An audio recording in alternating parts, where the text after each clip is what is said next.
Welcome back to John Silver Update. Today we're taking another close look at what's happening in the gold and silver markets. Both metals are under heavy selling pressure, with gold leading the decline and silver following behind. A big reason for today's weakness is the rising tension in the Middle East, which has pushed the US dollar higher. At the same time, oil prices are climbing, fueling inflation concerns and driving interest rates upward. When both the dollar and bond yields strengthen together, precious metals usually struggle, and that's exactly what we're seeing today. If you've been following my recent market updates, you'll know my view hasn't changed. Even though we're getting closer to what could become an important long-term bottom, I still believe gold and silver have one more move lower before that final low is established. The charts continue to support that outlook, and I'll explain why. Before we dive into the analysis, a quick reminder that if you'd like more in-depth market insights, exclusive content, and special member benefits, be sure to support John Silver Update. Premium members receive extra market videos, along with valuable weekly offers that easily outweigh the cost of membership. Now let's turn our attention to gold. Gold is experiencing another sharp sell-off today, falling roughly 2.5%. More importantly, the price action continues to reveal underlying weakness. Recently, buyers stepped in near the major support area around the $4,000 level, producing a bounce that looked encouraging at first. However, that rebound never managed to reach the major resistance zone overhead. That failure is significant because strong markets usually test resistance after bouncing from support.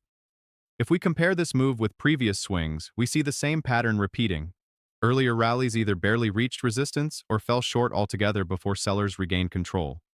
Every recovery attempt has become weaker than the last, which tells us the market still lacks enough buying strength to reverse the overall trend. The next critical area to watch is the lower trend line of the larger wedge formation. Wedge patterns gradually squeeze price between a descending resistance line and a rising support line.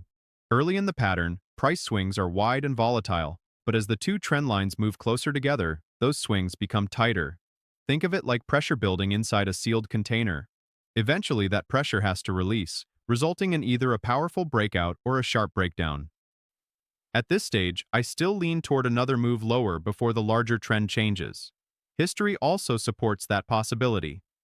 Looking back at previous gold cycles, the 1980 peak was followed by a decline of roughly 66%.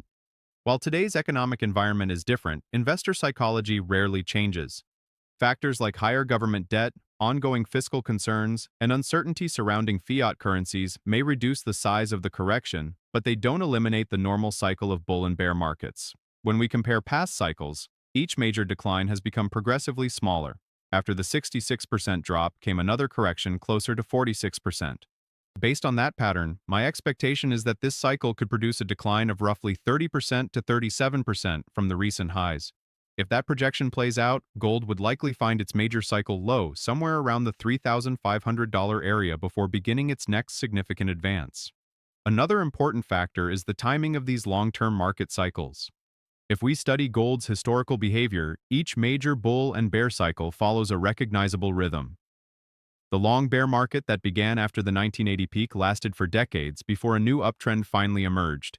Then, after the 2011 high, gold entered another extended corrective phase.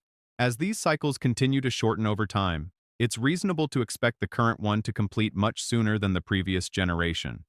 My expectation is that the next major bull market could reach its ultimate peak within roughly 5 years.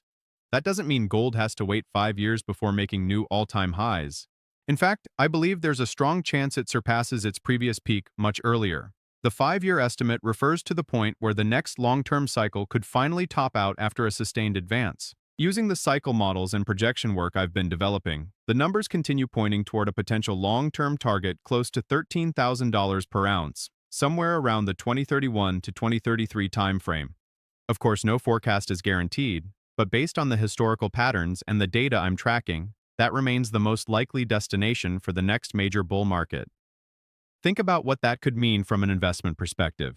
If gold first completes its correction and establishes a major bottom near the $3,500 region, then advances toward the $13,000 area over the following years, the potential return would be extraordinary. That's exactly why identifying the cycle low is so important.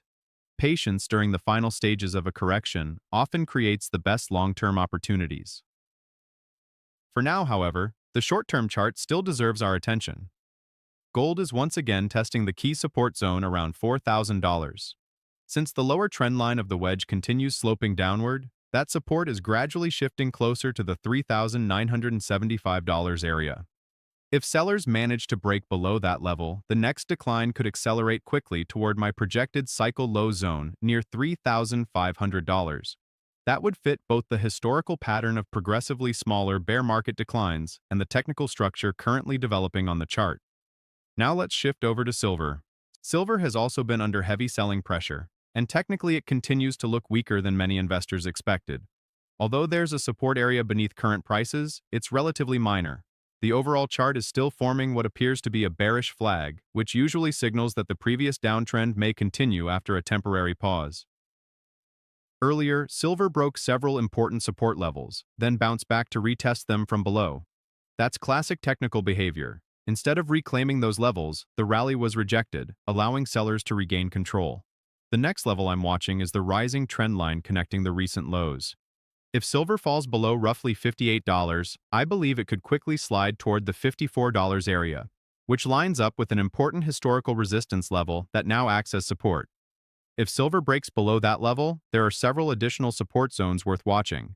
The first comes in around $50, while the stronger long-term support sits closer to $46. At this stage, I see the most likely major bottom forming somewhere within the $46 to $54 range. Markets don't always stop exactly where technical projections suggest because fear and emotion can push prices beyond logical targets, but based on the current cycle, that's still the area I'm focusing on. We've already seen silver come close to the upper end of that range after briefly dropping into the mid-50s.